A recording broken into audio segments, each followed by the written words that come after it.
We're live.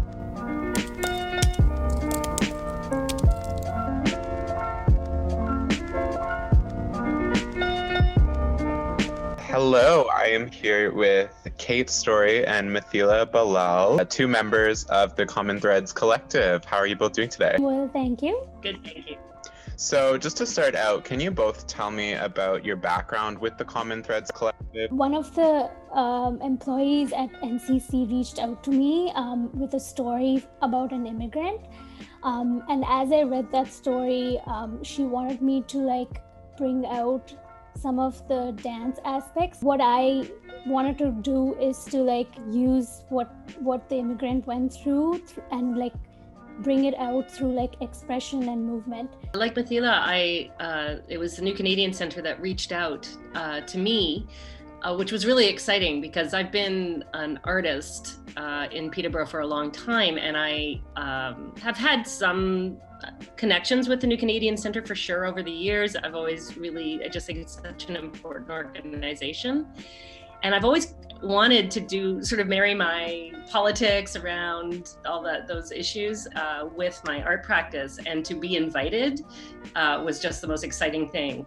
And as Mithila says, this incredibly powerful story of migration, thinking about how to make it into a multidisciplinary performance. What we all agreed on was that, of course, we want a mix of newcomers and non-newcomers in the group. Very important to have newcomers in the group who are also artists, but also that it's going to take time to make this performance. So we're approaching it slowly through delivering a series of workshops. So that's kind of how it's developed. We all had a lot of meetings. We all got to know each other. Some of us knew each other before, some of us didn't. And it's just been one of the most bright spots in this whole pandemic has been this collective, I have to say.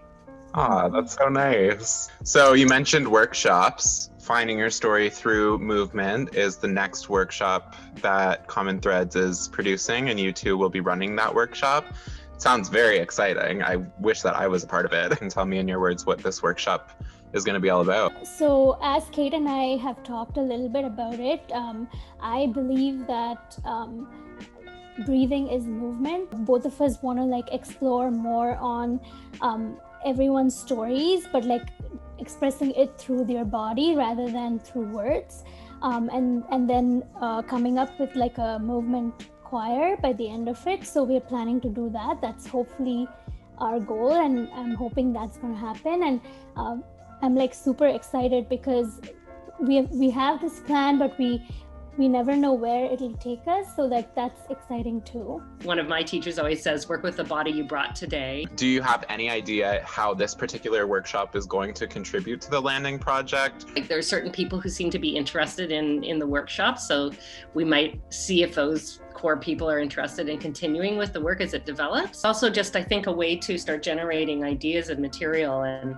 I know for myself, I'll be thinking about this workshop for a long time after it's finished. I'm really excited to work with Mithila because I think between the two of us, we come from quite different movement backgrounds. Although we both have classical training, though Mithila is way more advanced than I am. I did a little bit of classical ballet when I was younger, and Mithila is a classically trained dancer. With our different backgrounds, the two of us will have a lot of discussions about what we saw in that workshop and what feels like it could connect to that original newcomer story that brought us all together as a collective. So participants who take part in this workshop may have a chance to continue to work with you guys in some aspects as you continue to develop this work. I think that's the hope. As far as this larger project, what is your sort of personal connection to this story? I'd love to hear about it sort of from your perspective. It's a very moving story. For me, as someone who's, not a newcomer, I get a bit flooded with feelings when I read that story, because I know that it's not a singular, obviously it's an individual story, but the experiences that this person went through are happening right now to so many people around the world. There's a kind of an accidental privilege that I have that I haven't been displaced in my life. Some of what I find absolutely appalling anti-immigration sentiment, so on, just is a fundamental failure of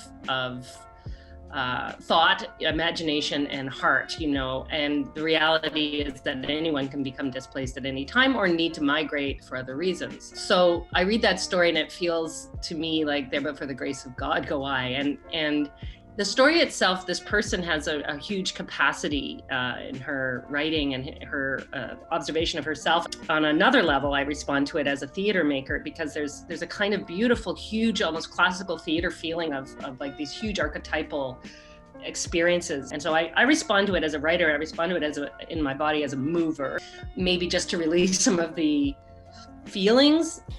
So for me, being an immigrant and a newcomer, I feel like there were some parts of it which I could really relate to. Some of the things in the story brought up like anger, sadness, and like Kate said, like I feel like it's harder to like express through words for me, and I would rather express it through like movement because like that just helps me release more, especially with the way that's like she's explained herself and how she moved and the way how much she missed her house and her son. Like it must have been so hard. Like I feel like there are similar experiences. I would never say like it's the same experience I went through because I feel like I'm privileged in so many other ways when I compare myself to her. So I would say like even doing this workshop and being an immigrant, like I feel very grateful. Thank you both for sharing your stories and just exploring this important work. So fantastic to see happen. I'm really excited to follow along and see where this all goes. I'm really excited that Public Energy and the New Canadian Centre are working together on this. Having that institutional support's been really important. Also, the Ontario Arts Council came through with some funding for these workshops. So this kind of support is so important. I just want to thank New Canadian Centre and Public Energy as well. I feel like they've always provided so many amazing opportunities, and without them, I don't think this would happen. So yeah, I thank them. I'm super grateful to Public Energy as well because they're, of course, the reason that I'm able to work during this time, and also just being a recent graduate, giving all these opportunities to all these different people. Thank you so much to both of you for taking the time to chat with me today. Thank you, Noah. Thank you, nice to Noah. see you. And nice to see you, Mithila. Nice to see you.